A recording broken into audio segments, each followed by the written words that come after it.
Assalamualaikum. Waalaikumsalam. Baik, bisa Bapak mulai? Bisa, Pak.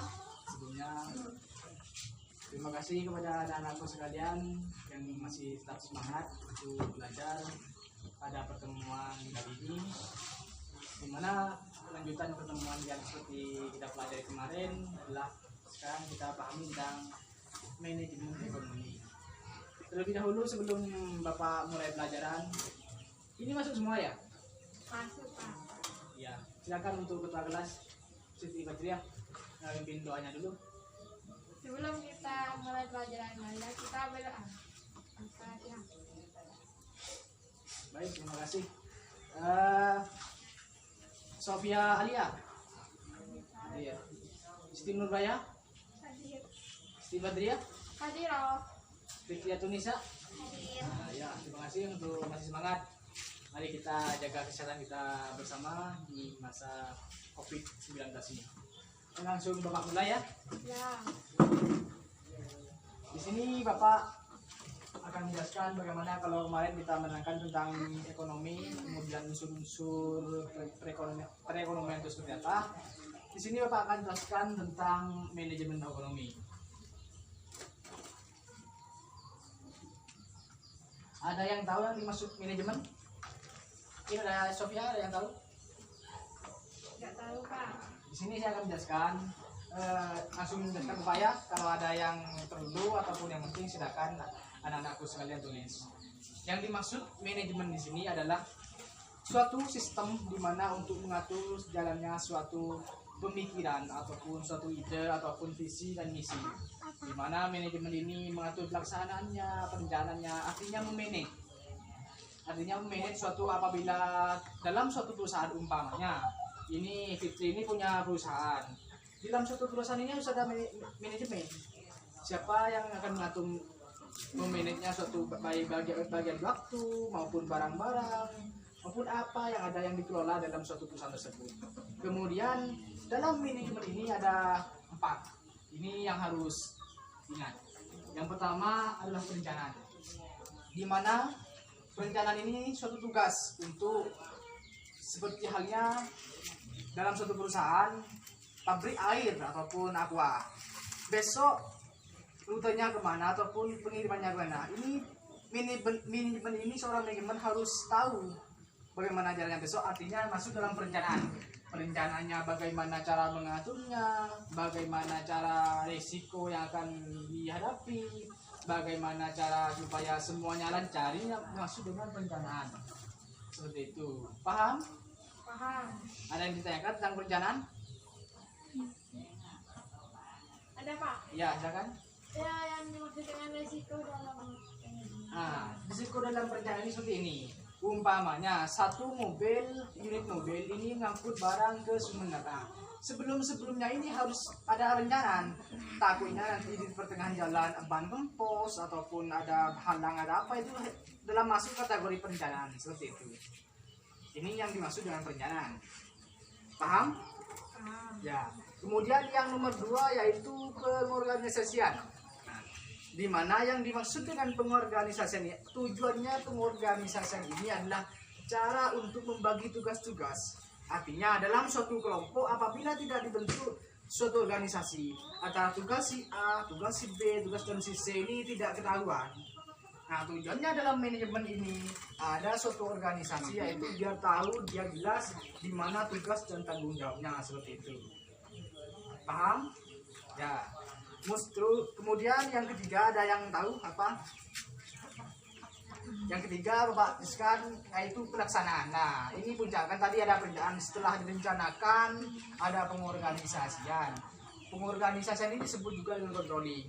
Yang ketiga ini adalah pelaksanaannya. Dari sekian lama ada perencanaan, perencanaan itu masuk ide. Ketika sudah direncanakan, sudah dikontrol semua, diorganisasikan, kemudian pelaksananya. Pelaksanaan ini termasuk yang turun jalan, artinya satu unit mobil, nah, muatan 20, rutenya kemana? Sumpahnya ke Sumeneb, ini langsung dihantarkan ke Sumeneb. Ini namanya pelaksanaan. Di mana suatu pelaksanaan ini bisa berjalan dengan lancar apabila sebelum dilaksanakan ini ada suatu perencanaan ataupun planning seperti itu. Pelaksanaan ini perencanaan disebut planning. Yang keempat, ada yang tahu? Pengawasan. Ya, pengawasan. Sofia, silakan, apa tentang pengawasan ini? Ya sudah, kalau lupa ingat, saya jelaskan. Pengawasan ini adalah sebuah cara untuk mengawasi. Seorang manajemen ini harus mampu mengawasi dalam suatu perusahaan. Artinya seperti ini. Dalam suatu perusahaan, produk air dalam satu hari mencapai 1000 output. Ini manajemen ini harus mengawasi. Yang 1000 ini kemana keluarnya? Ini harus mengawasi. Apabila manajemen ini tidak bisa mengawasi suatu input outputnya barang, rugi dan bangkrutnya ini yang ada di sini, ada di pengawasan ini. Karena pengawasan sangat penting. Seperti itu. Contohnya bisa dicontohkan Mbak Fitri. Ini belum belajar dari mana? Ini kurang lupa ingat.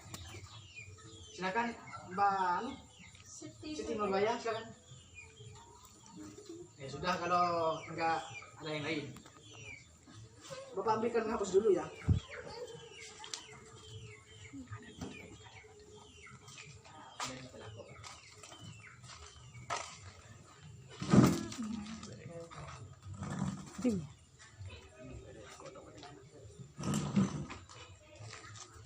Baik, di sini Bapak akan melanjutkan tentang tingkatan-tingkatan manajemen. Di sini kelihatan ya?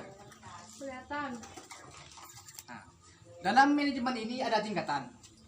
Dalam tingkatan ini ada tingkatan puncak manajemen.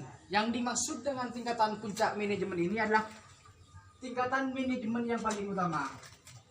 Ada tingkatan manajemen yang paling utama yang disebut dengan istilahnya bos, seperti itu. Ada tingkatan yang menengah seperti pembantu manajemen, juga ada tingkatan yang paling bawah itu pelaksana. Artinya seorang manajemen ada pelaksananya di bawahnya, seperti itu. Kemudian ada unsur-unsur manajemen, di mana unsur-unsur manajemen ini yang tercakup dalam lingkup ekonomi. Ada manusia, juga ada bahan-bahan, juga ada barang, juga ada alat-alat pembantu, unsur-unsur ekonomi. Itu dalam ruang lingkup perjalanan perputaran dalam perekonomian.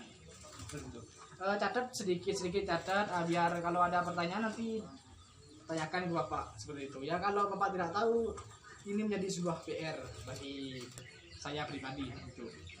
Kemudian di sini Bapak akan menanyakan tentang bidang-bidang manajemen. Ini bidang-bidang manajemen ini ada 4, yaitu bidang manajemen ini ada bidang produksi.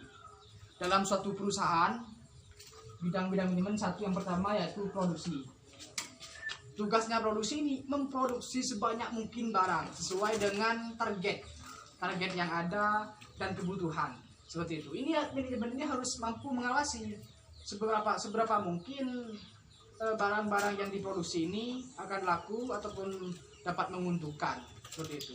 Kan istilah dalam ekonomi ini tidak ada yang merugikan, artinya sama-sama pengen untung. Yang kedua yaitu pemasaran. Sama halnya dalam suatu perusahaan mengirim barang ke suatu toko ataupun ke satu depo kalau air. Ini kan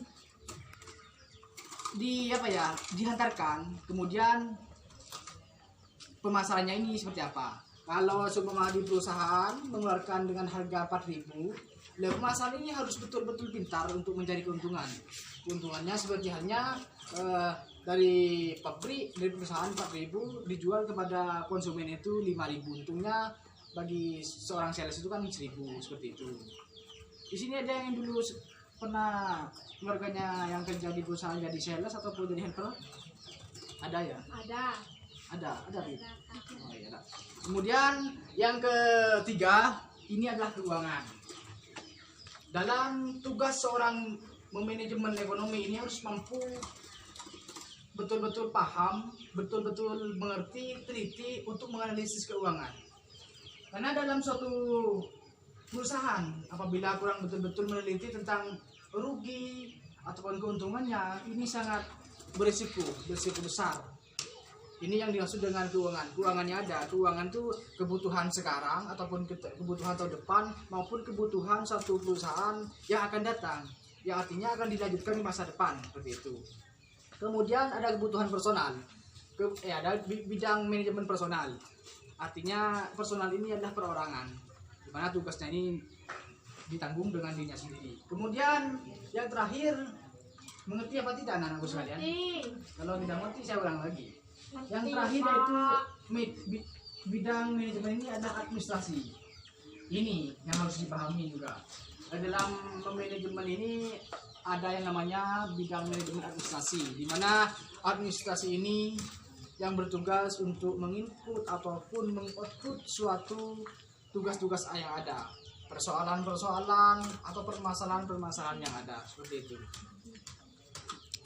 Gimana, paham? Kalau paham, Bapak nanti kasih PR. Silakan PR-nya ditulis. Yang pertama, dari kesimpulan Bapak, 1. Apa pengertian dari manajemen? Yang kedua, penjelasannya. Itu PR anak-anakku sekalian untuk minggu depan.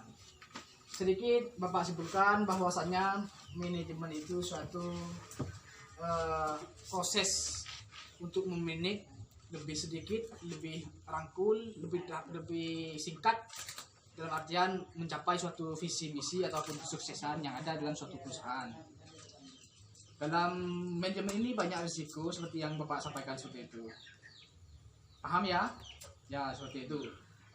Marilah kita bersyukur pada pertemuan kesempatan pada pagi ini, karena kita jaga kesehatan masing-masing, karena di saat COVID-19 ini merupakan wabah yang sangat serius.